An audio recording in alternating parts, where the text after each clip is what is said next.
Hi guys, तो finally देखिए हम लोग कहाँ है। ये देखिए लोकेशन, माँ तारा चंडी धाम।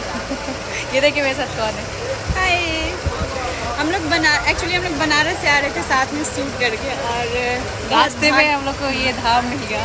बहुत भाग्य की बात है कि हम दोनों एक ही गांव के हैं, गोपालगंज के रहने वाले, और माता ने हमें खींच कर बुलाया है रास्ते से।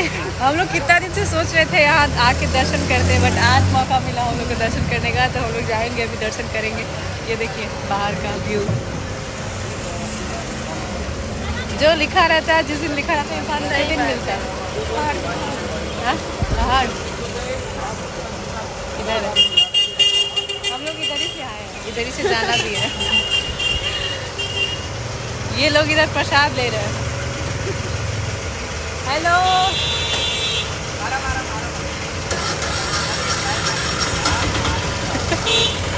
ठीक है, बाय बाय। चलिए प्रसाद ले लेते हैं, फिर अंदर चलेंगे।